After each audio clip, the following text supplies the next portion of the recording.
வெட்டப்பட்ட மரத்தில் இருந்த கூடுகளை இழந்து தவிக்கும் பறவைகளின் நிலைதான் விழுப்புரம் மாவட்டம் இருவேல்பட்டு கிராம மக்களின் தற்போதைய நிலைமை.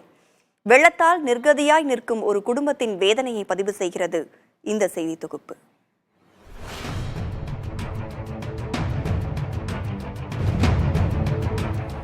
விழுப்புரம் மாவட்டம் மலற்றாற்றில் ஏற்பட்ட வெள்ளப்பெருக்கு அருகே உள்ள இருவேல்பட்டு கிராமத்தை முற்றிலுமாக சிதைத்து விட்டது என்று சொல்லலாம். இந்த கிராமத்தில் 700க்கும் மேற்பட்ட குடும்ப மக்கள் வசித்து வரும் நிலையில் அதில் 100க்கும் மேற்பட்ட குடும்பங்கள் வீடுகள் முற்றிலுமாக நீரில் மூழ்கியுள்ளது.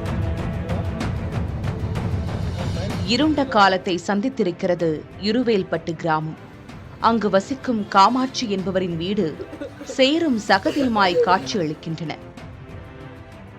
வெள்ளம் சூழ்ந்ததால் வேறு பாதுகாப்பான இடத்திற்கு சென்றுவிட்டு மீண்டும் வீடு திரும்பிய காமாட்சியின் குடும்பத்தினருக்கு காத்திருந்தது பேரதிர்ச்சி. இந்த துயரிலிருந்து எந்த காலத்திலும் மீண்டு வர முடியாது என கண்ணீர் வடிக்கிறார் காமாட்சி. எந்த காலத்துலயும் வரவே முடியாது. நாங்க என்னைக்கு சம்பாதிச்சு நாங்க என்னைக்கு மீன் உயிர் இதுக்கப்புறம் நாங்க ஏற்பட்டு எப்படி நாங்க சம்பாதிக்க முடியும்? இதுல இருந்து மீண்டு வரதே பெரிய விஷயம். இது என்னைக்கு நாங்க ஈடு கட்ட முடியும்னு சொல்லி பார்க்கும், கட்டவே முடியாது. என்னைக்கு இது ஃபர்ஸ்ட் திரும்பும்னே தெரியல. கட்டிக்க கூட துணி இல்ல சார், சுத்தமாக எல்லாத்தையும் விட்டுட்டு ஏற்றோம். புள்ள பொருள் ஒண்ணு கூட எடுக்கல சார். இவங்கள அரசாங்கம் பார்த்து ஏன்னா உதவி பண்ணாதான் உண்டு, வேற வழி கிடையாது. இவங்க வருஷங்கள் ஆனவனும் இந்த எழுப்புல சரி கட்ட முடியாது. அந்த புள்ள பேரிங் ஸ்கூல்ல ஃபர்ஸ்ட் மார்க் எடுத்த புள்ள அதுக்குடைய சர்டிஃபிகேட்டு அதனுடைய இதோ ஒன்று கிடையாது. இப்போ நான் ஈத்துட்டு போய் அவன் தாத்தா நான் பேசுறேன், நான் ஈத்துட்டு போய் அத்தூர் திருவாரில வச்சிருக்கிறாள். மட்டும் ரொம்ப கஷ்டம் சார்.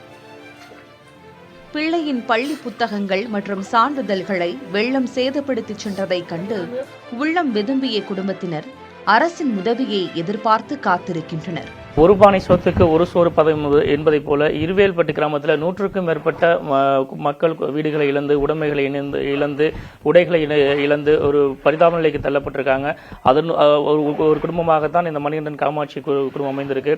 உடனடியாக அரசு நிர்வாகமும் மாவட்ட நிர்வாகமும் இந்த பகுதிகளை ஆய்வு செய்யணும்.